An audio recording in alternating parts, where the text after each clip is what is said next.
Anybody that was in the path of Hurricane Helene, if you're a public land hunter, you need to get out there in them big woods and find those places, those oak ridges that Helene tore up. Because that is some fantastic habitat right now, 2 years after that storm. I can tell you, I've looked at a lot of them here.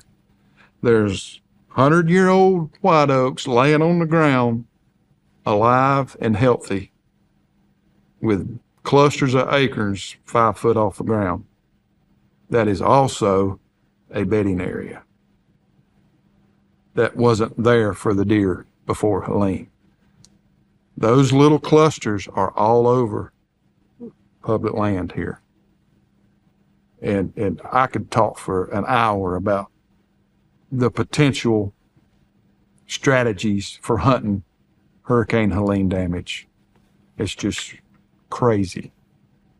All right. Hold on. I want to ask, okay, we're going to talk about we followed that whole thing happening, okay? And we know tons of people in this area, in parts of Georgia, Tennessee, North Carolina, where it got hit, okay? Right. In those areas, what does the understory now look like 2 years later? Wow. All right. I'm going to give you Oak Ridge examples. Mm-hmm. That's where most of the damage is. The pines, for some reason, they fared better here. And I think it's because I guess they have more give. That's the only thing I can figure. There was more bending going on. Them big old 100-year oaks, they were stiff and strong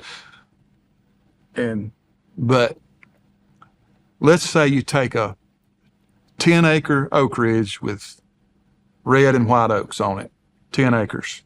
Out of that 10 acres, right now, if it's a southeast facing slope, out of those 50 trees, there'll be 30 of them on the ground. Okay? Picture this on a oak ridge, just 100-year-old oaks laid over. Now, out of those 30 on the ground, probably 15 of them are alive, healthy, not struggling. They're just as healthy as they were standing up. There's still enough root ball in the ground that tree's still alive. So what's happened when all those trees have failed? Okay, all of a sudden, number one, bedding. Number two, sunshine is hitting the ground. Guess what you got? You got browse, you got briar, you got sumac, you got different stuff popping up between these oaks on this otherwise wide open 150-year-old stand of oaks. Now, that ain't all. Now, you can step back and look at this oak ridge and you can tell how the deer are coming in and how they're going out. They're more funneled. While they're in there, there's some, you say, oh, deer can go anywhere. No, y'all ain't seen no Hurricane Helene damage. When you stack up trees that old and that big, it's like them going through that wall. They can't. So there's places they have to cut through. And what it's ending up being is where some of these tops are laying. They're going through the tops, the tree tops. And a lot of times they're still alive. So they're laying up under them too. I've jumped 3 times. I've jumped mature bucks laying under a Helene tree.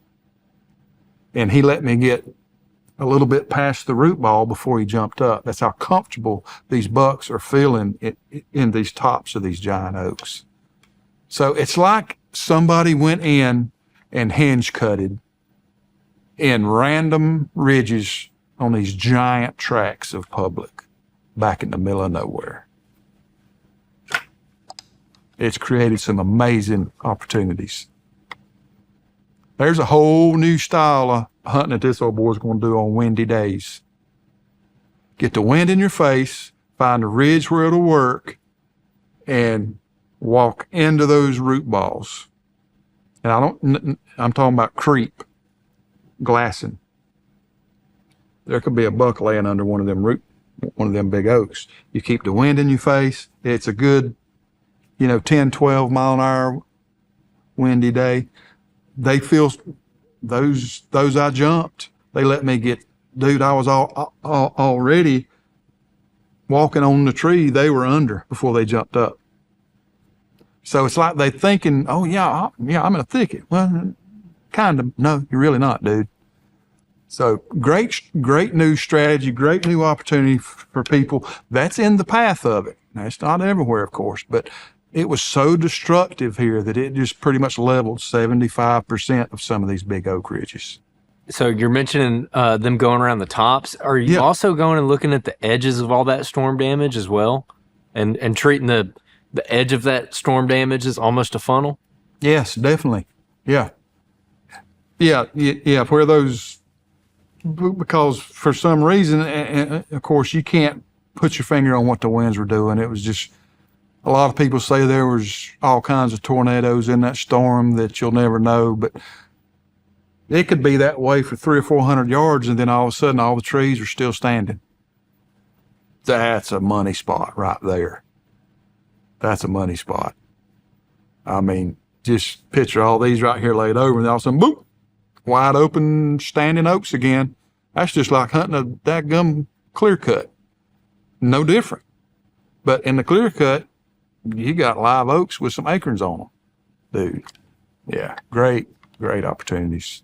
Yeah, when that storm happened, and all that damage happened up through the mountains and everything, we were curious about what the effect would be over the next couple of years, opening up that canopy, because a lot of it's big woods areas too. Yeah, big woods. Where there wasn't any sunlight getting to the ground. Yeah. And now they got way more food than they had before. Yeah, way more food, more bedding opportunities. It's just a new opportunity that just suddenly was there, but now it's got really good because we're 2 years past. And the growth has happened. The deer have come from being rattled. That's when he disappeared. After Helene, vanished. Never saw him again. See, I picked these sheds up the March before Helene hit. I never saw him again. I put cameras where I always had them the past 3 years. Gone. And believe me, when I tell you, if I checked under one oak, I checked under 100 because I thought one fell on him. I said, he's dead under a tree. I just know it. No, I don't know. I just know something changed. And of course, he was getting older. He could have been doing this in territory too, but I don't know. I just think the storm might have had something to do with it. I mean, you kind of already mentioned it, but Andrew mentioned it too, but the more abundance of cover now in some of those big wood settings, more abundance of browse. I'd be interested in seeing also like a report and even checking in. Of course, you're on circle. We'll talk to you all the time, but seeing over the next couple of years if anything else changes, like from a population standpoint, quality deer standpoint. Yeah, I think quality is going to go up because a lot of deer are living that otherwise would not have. And when you throw in the biblical acorn crops we've been having with this Helene thing, it's only a matter of time, and somebody's going to kill a deer in the upstate of South Carolina, and people are going to be like, what? South Carolina? You crazy. Yeah, dude. Oh, yeah, that's awesome.